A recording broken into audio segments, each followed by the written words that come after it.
오늘 말씀은 모여 기도하고 있더라, 이런 제목입니다. 한번 따라합시다. 모여 기도하고 있더라. 오늘 성경 말씀 맨 마지막 절 보면 그런 말씀이 있죠. 거기에 모여, 여러 사람이 거기에 모여 기도하고 있더라, 이 말씀인데, 이 말씀을 근거로 오늘 말씀을 같이 살펴보려고 합니다. 오늘 말씀의 이제 큰 흐름은 이렇습니다. 초대교회에 이제 예수님께서 부활을 하시고 또 하늘로 올려가신 이후에 성령 충만을 받지요. 마가의 다락방에서 열심히 기도하는 가운데 성령이 임하지요. 그리고 나서 교회는 아주 폭발적인 부흥을 합니다. 베드로가 설교했을 때 3,000명이 회개하고 세례를 받고 또 5,000명이 예수를 믿는 그런 일들이 일어나게 됩니다. 그것을 바라보는 유대의 종교 지도자들이 시기심이 가득한 겁니다. 시기심이. 지금까지는 모든 영적인 권세와 또 영적인 지도자로서 역할을 본인들이 감당을 했다고 생각을 했는데, 예루살렘에 예수 그리스도의 이름이 퍼지고 지금까지 예수가 거짓 선지자라고 또 그리고 십자가에 못 박아 죽였던 자신들을 생각을 해보면 도저히 받아들일 수 없는 그런 내용이죠. 그래서 유대 종교 지도자들이 초대교회를 핍박하기 시작을 합니다. 그러는 중에 스데반이 순교하지요. 스데반이 하나님 말씀을 증거하다가 붙잡혀 죽습니다. 그리고 나서 이 그리스도인들에 대한 대대적인 핍박이 일어나게 됩니다. 그런데 놀랍게도 그 핍박으로 인해서 복음이 온 유대와 사마리아와 땅끝까지 이르는 그런 놀라운 일이 일어나게 되는 것이죠. 참 사람의 생각으로는 이해하지 못하는 그런 경우가 있습니다.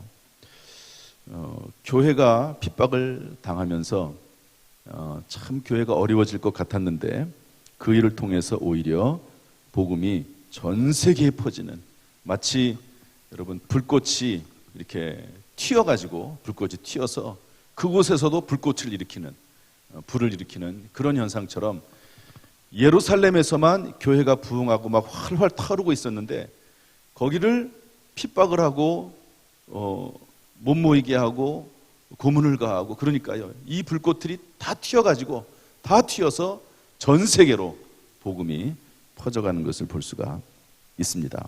이렇게 해서 예수님 말씀하신 것처럼 예루살렘과 온 유대와 사마리아와 땅끝까지 이르러 복음을 전하게 되는 것이죠. 그러나 여전히 교회는 유대인들에게 박해를 당하고 있고요. 거기에 가세해서 정치권에서도 헤롯 왕이죠, 교회와 지도자를 핍박하기 시작을 합니다. 그래서 오늘은 이제 이 정치권이 가세해서 교회를 핍박하는 그런 내용이 나오거든요. 오늘 이 말씀을 통해서 우리에게 주시는 교훈의 말씀이 무엇인지 좀 찾아보려고 합니다. 먼저 우리 1절부터 4절 말씀 다시 한번 읽어보겠습니다. 1절부터 4절 말씀 다 같이 읽어보죠. 시작. 그때에 헤롯 왕이 손을 들어 교회 중에서 몇 사람을 해하려 하여 요한의 형제 야고보를 칼로 죽이니 유대인들이 이 일을 기뻐하는 것을 보고 베드로도 잡으려 할세 때는 무교절 기간이라 잡음에 옥에 가두어 군인 내식인 내패에 맡겨 지키고 6월절 후에 백성 앞에 끌어내고자 하더라. 아멘.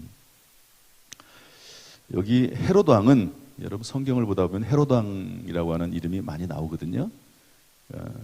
유대인들은 이름을 자기 할아버지 할머니 또 자기 가문의 유명한 사람들의 이름을 그대로 땄었습니다. 그런 전통이 있죠. 그래서 성경에 보면은 요한이라고 하는 이름도 많이 나오고 마가라는 이름도 많이 나오고 그러는데 이제 그런 전통에서 이름을 꼭 새로운 이름을 짓지 않고 이름을 따서 이렇게 같이 짓습니다. 여기 헤롯 왕은 누구냐면 예수님께서 탄생했을 때 그 메시아가 태어났다라고 하는 그런 동방 박사들의 말을 듣고 이제 그때를 기준으로 해서 2살 이하의 모든 아이들을 다 죽이게 만듭니다. 다 죽이라고 합니다. 그때 왕이 헤롯 왕이거든요. 그 헤롯 왕의 손자가 여기 나오는 헤롯 왕입니다. 그러니까 이제 밑으로 벌써 이렇게 2대가 내려간 거죠. 왕이라고 하는 게 길 수도 있지만 짧을 수도 있고 또 그 아들이 꼭 왕이 되는 것도 아니니까 그래서 이 헤롯 대왕이라고 하는데요. 그 헤롯 대왕의 손자의 왕입니다.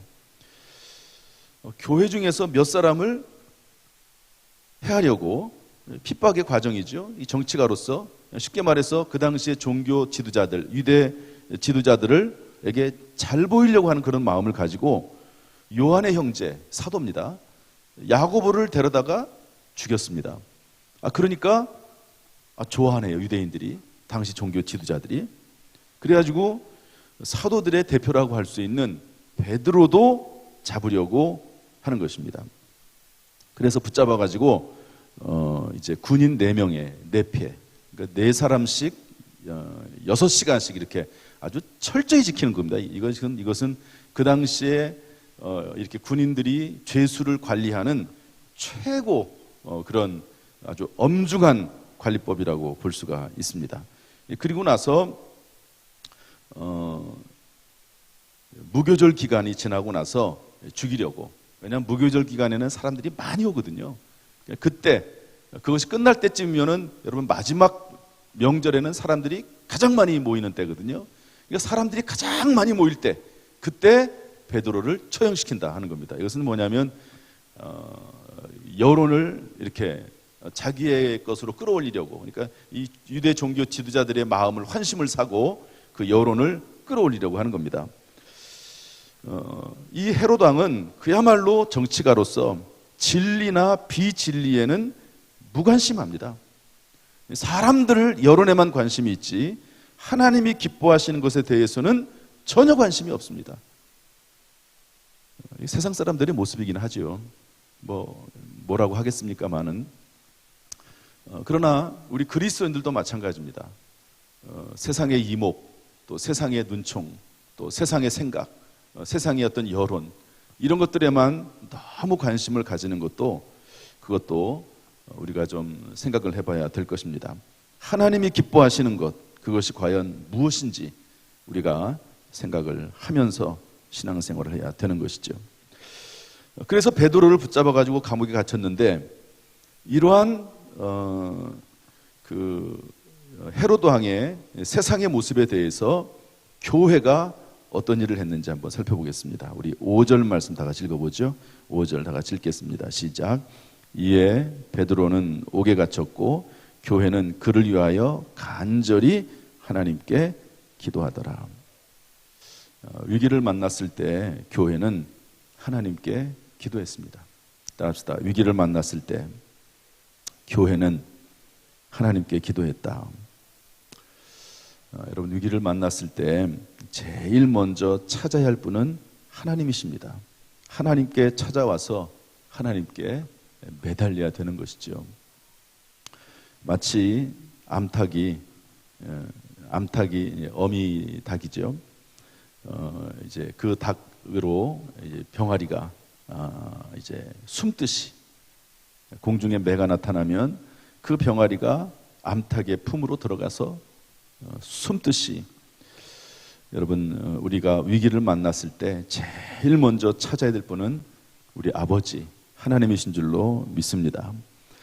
위기를 만났을 때 중요한 것은 그 고난이나 죽음, 이 어려움, 이 자체보다도 어떻게 반응할 것이냐는 것이 중요합니다. 사람의 태도나 자세나 마음가짐은 정말로 중요하거든요.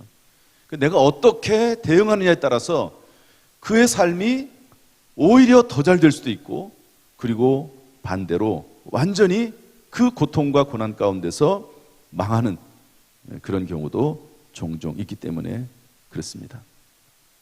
제가 지난 주일날 이 심선미 성도를 소개해 줬습니다. 저는 참 이분의 간증을 들으면서 많은 생각을 하게 되고, 또 많은 것을 깨닫게 되고, 또 이 무속인의 세계, 또 영적인 세계에 대해서 다시 한번 생각을 해보게 됐습니다. 16년 동안 무당 생활을 한 거죠. 점도 치고 굿도 하고 그랬는데, 살기 위해서 무당이 됐다 하는 것이 기억에 남아요. 왜냐하면 무당을 하라고 계속 귀신이 자기에게 다가오는데, 그래서 아들 하나 있는 것도 죽고, 자기도 막 병들어서 수술하게 되고, 뭐 도저히 견딜 수가 없어서, 또 주변 사람들도, 자기 가족들, 친척들도 다 무당이고, 그러니까 그냥 귀신을 받아들이는 겁니다. 귀신을 받아들여서 무당을 생활을 16년 동안 했는데, 신벌이라는 말, 이것도 이제 우리가 좀 새겨봐야 될 말인 것 같아요. 그러니까 그 귀신과 교제하기 위해서 밤에 잠을 거의 자지 못했다 그랬습니다. 돈을 벌기는 많이 버는데 귀신으로 번 돈은 또 귀신같이 그냥 다 나가더라, 이런 얘기도 했습니다. 그러다 사당에서 절을 하다가 큰 십자가를 보고, 이 십자가는 살아있구나, 이 십자가에 달리신 분은 살아있구나 하는 것을 알고 예수를 믿게 됩니다. 참 좀 하나님의 인도하심과 역사가 놀랍습니다. 그러면서 제 마음속에 다가왔던 중요한 내용이 뭐냐, 죄와 죽음의 문제가 예수 그리스도를 믿음으로 한 방에 해결이 됐다. 이 무당들이 귀신에 이렇게 휩싸여서 생활을 하긴 하지만, 이 귀신들은 거룩한 영이 아니잖아요. 그러니까 폭언을 하고 욕을 하고 폭행을 하고 그런 삶을 대부분 무당들이 산다고 그렇게 얘기를 했습니다. 그런 죄의 문제, 무당 생활을 하면서도 죄의 문제는 해결을 못하는 거예요. 죄의 문제, 또한 죽음의 문제. 이제 저승사자가 오는데, 이 저승사자가 오면 여러분 아무리 무당이라도, 무당이기 때문에 영적으로 깨어 있어가지고 천국과 지옥이 있다는 것을 아는 거예요. 이 땅에 사는 삶만 전부가 아니고 또 다른 세계가 있다는 것을 아는 겁니다. 그러니까 이 죽음의 문제, 저승사자를 만났을 때 어떻게 할까 하는 그런 고민이 있는데, 예수 그리스도를 믿게 된 이후에 죄와 죽음의 문제에서 한 방에 해결이 됐다 하는 것을 들었습니다.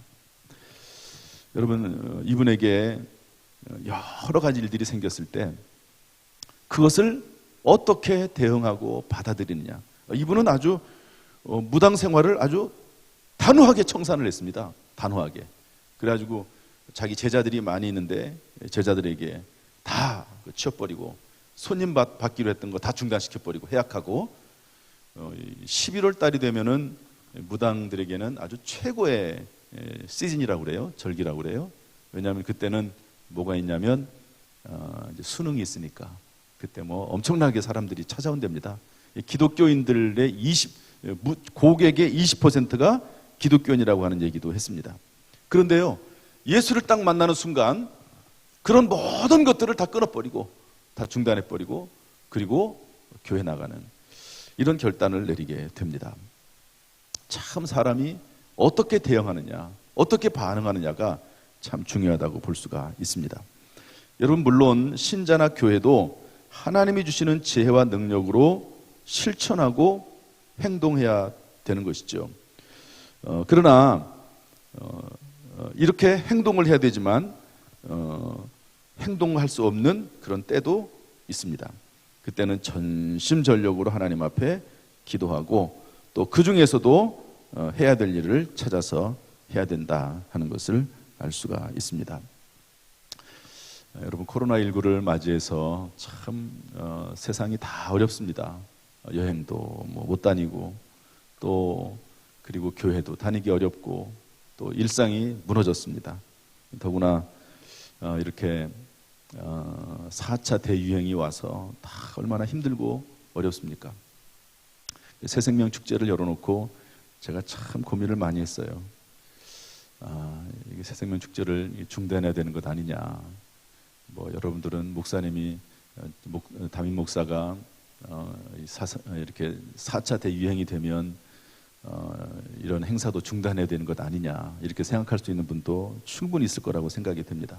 그래서 제가 몇몇 장로님들이나 또 우리 교육자들에게 그 부분에 대해서 이렇게 얘기를 하면 이상하게 이번에는 목사님 이번에 아무래도 취소해야 될 것 같습니다. 이런 얘기를 하는 분이 저 주변에는 없었어요. 이전까지는 안 그랬거든요. 예를 들어서 뭐 코로나가 조금 심해지면 목사님 예배를 뭐 어떻게 해야 되고 이런 분들이 꽤 많았습니다. 그렇게 얘기하는 분들이. 그러면 제가 조금 알았다고. 저도 또 그렇게 마음이 또 쉽게 그냥 받아들여져서 그냥 뭐 예배를 조금 줄인다든지 뭐 예배를 행사를 그만둔다든지 뭐 그렇게 해왔습니다. 그런데 이번에는 주변에 그런 분들이 없어요. 희한하게. 물론 그런 마음을 가진 분들은 많이 있었겠지만 저에게 직접적으로 그런 얘기를 한 분이 없었습니다. 저희 아내도 그렇고. 그래서 기도하는 수밖에 없는 거죠. 하나님 앞에 물어보는 겁니다. 하나님 어떻게 했으면 좋겠습니까? 그랬더니 기도할 때마다 하나님이 주시는 떠오르게 하시는 성경 구절이 두 개가 있었습니다. 하나는 때를 얻든지 못 얻든지 말씀을 전파하라 하는 그 말씀이고, 또 하나는 영생 얻기로 작정된 자는 다 믿더라 이런 말씀이 성경에 나오거든요. 사도행전에. 그 말씀이 떠올랐어요. 그래서 알았습니다. 하나님, 그러면 뭐 몇 명이 됐든 뭐 우리 교인들 중에서 몇 명이 더 평소에 안 나왔던 분들이 나오든 아니면은 뭐 인도가 돼가지고 처음 교회 나오는 분이 몇 명이든지 간에 그 한 영혼이 천하보다도 귀하다고 했으니까 하나님, 제가 이번에 한번 진행을 해보도록 하겠습니다. 하나님 지켜주시고 도와달라고 그렇게 기도하면서 여기까지 오게 된 것이죠. 오늘 이제 2부, 3부 때는 우리 유지광 형제가 와서 이제 간증도 하게 될 것입니다. 결과는 모르지요. 어떤 결과가 이루어질지, 몇 분이 와서 구원을 받을지 그건 알 수 없습니다. 그러나 제가 드리는 말씀은 뭐냐면, 위기를 만났을 때 교회는 기도했다는 겁니다.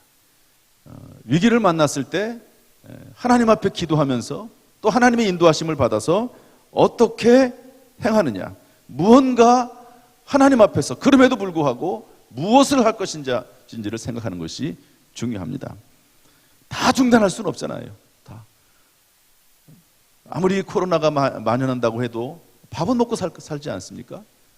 그래도 생업은 하고 살지 않습니까?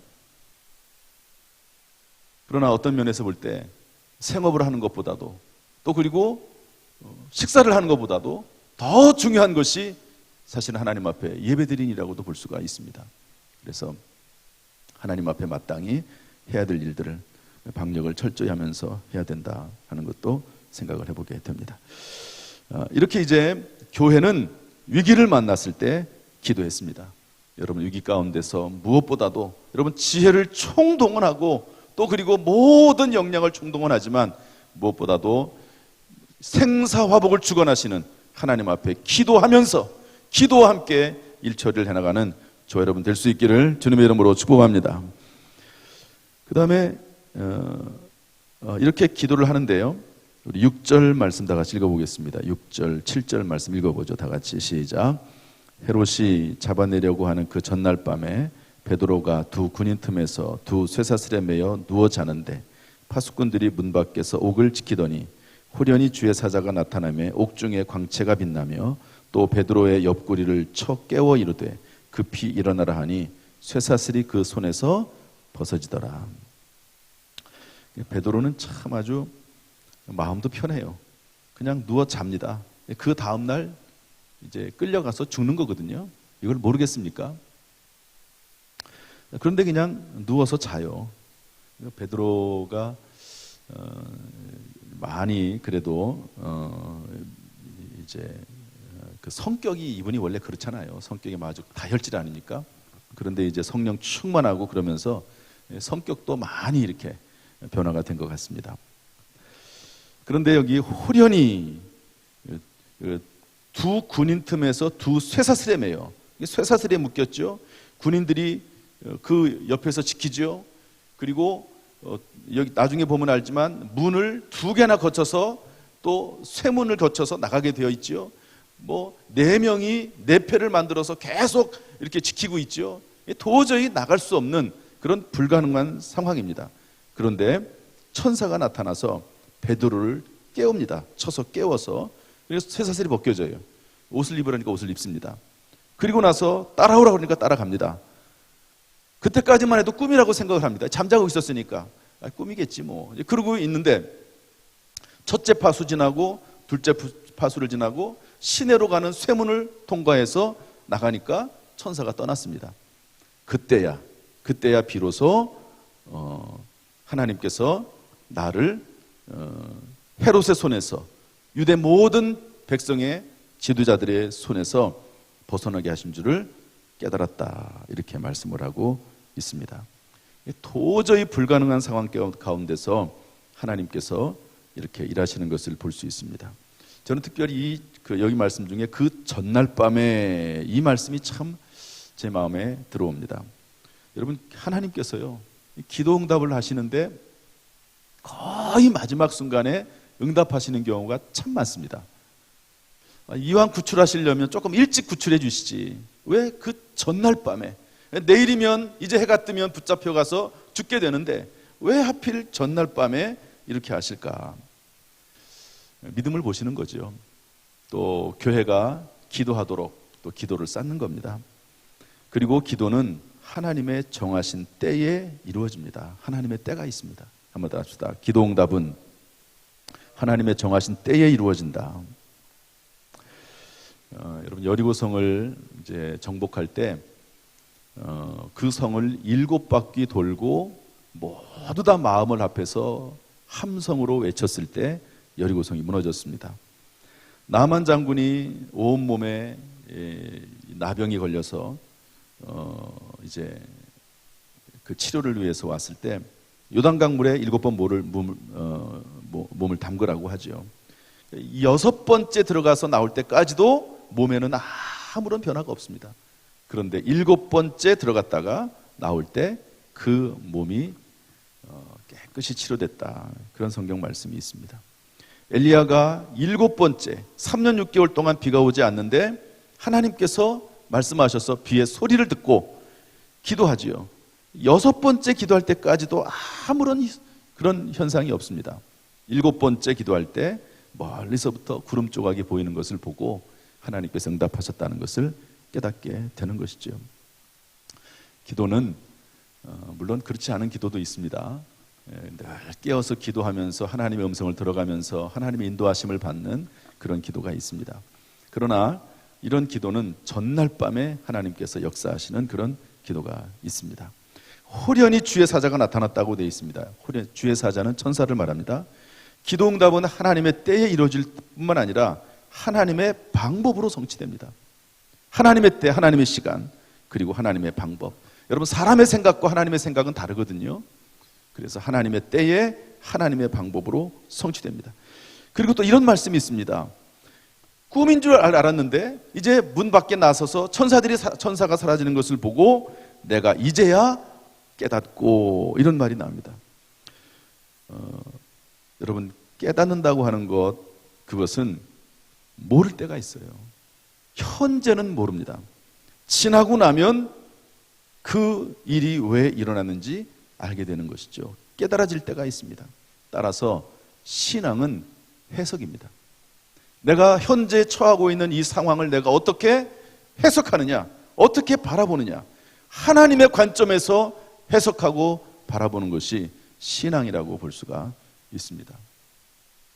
여러분들은 지금 현 상황을 어떻게 해석하고 있습니까? 해석이 참 중요합니다. 인생의 해석이 정말 중요합니다. 여러분, 제가 거의 한 달에 한두 번은 요셉 이야기를 하는 것 같아요. 요셉이 형들에게 팔려서, 이복 형들에게 팔려서 애굽으로 팔려가서 종살이하고 옥살이하지 않습니까? 13년 동안 17살에 팔려가서 13년 동안 고생합니다. 그리고 이제 정말 하나님의 은혜로 그 애굽이라고 하는 나라의 총리가 되죠.